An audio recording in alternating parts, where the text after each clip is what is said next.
పరిశుద్ధుడైన యేసుక్రీస్తు నామమున మీ అందరికీ శుభోదయం. నేటి యొక్క సూచన మాట మత్తయి సువార్త 4వ అధ్యాయం 4వ వచనం. అందుకైన మనుషుడు రొట్టె వలన మాత్రము కాదు, కానీ దేవుని నోటి నుండి వచ్చు ప్రతి మాట వలన జీవించు. నేటి యొక్క కాలంలో మనకున్న పరిస్థితిలో, మన జీవన ప్రయాణంలో కొన్నిసార్లు మనము కొన్ని సమస్యలు మనం ఎదుర్కొంటూ ఉంటాం. ఆ సమస్యలు మనకి ఎలా ఉంటాయంటే, వాటి ఎన్నడూ కూడా మనం బయటకు రాలేము, వాటిని మనం ఎదిరించలేము, అవెన్నడూ మనకు సహాయకంగా ఉండవు అని అనిపిస్తూ ఉంటుంది. అయితే ప్రియ కుమార్తె, ఇక్కడ ప్రభువైన యేసుక్రీస్తు అంటే ఆ శోధకుడు శోధించిన మాట ఏంటి అంటే, ఇదిగో ఈ రాయలు నువ్వు రొట్టెగా చేసుకొని తినని. కానీ అంటున్నాడు, రొట్టెలు అవసరం లేదు, రాయలు అవసరం లేదు, దేవుని యొక్క మాట చాలు మనం జీవించగలం. నిజమే ప్రియ కుమార్తె, ఈరోజు మన విశ్వాసమునకు పరీక్ష పెట్టడానికి అనేకమైన శ్రమలు, అనేకమైన శోధనలు, అనేకమైన ప్రతికూల పరిస్థితులు మనం చూస్తూ ఉంటాం.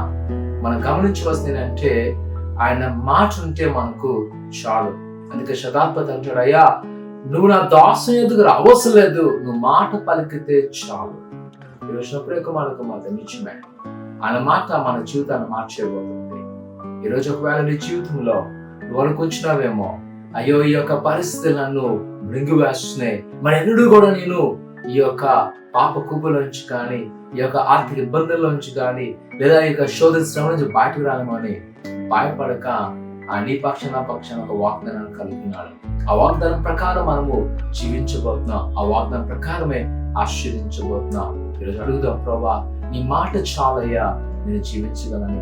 ఆయన మాట మీద నమ్మకం ఉంచండి, ఆయన ఖచ్చితంగా ఆయన కాలంలో మనము ఆశీర్వదించును. ప్రార్థన చేసుకుందాం. పరిశుద్ధుడా దేవానికి నీ బిడ్డ మమ్మల్ని జ్ఞాపకం చేసుకోండి. నీ దీవెనాన్ని ఆశీర్వాదంతో నింపండి, నీ కృపా క్షమతో నింపండి. దేవాని యొక్క మేలు మాకు దయచేసి మనం బాధపరచున్నాను. ఈ రోజు ఈ బిడ్డలు ఏ కష్టాల్లో మొరుపెడుతుండగా ప్రభావ ఎలా వారి మొరను ఆలోచించండి తండ్రి. ఇదిగో వారి పక్షం ఒక మాట మీరు పలికినైనా వారిని జీవింపచేసి బలపరిచి జీవింపచేయమని వేస్తున్నామని తండ్రి. ఆమేన్. నకుమానకు మాత్రం భయపడక ఆయన మన పక్షమున నిలబడుతున్నాడు. ఆయన ఒక మాట పలికిన చాలు, ఆ మాట కొరకు వేచి ఉన్నాం. దేవుడు దీవించిన గాక.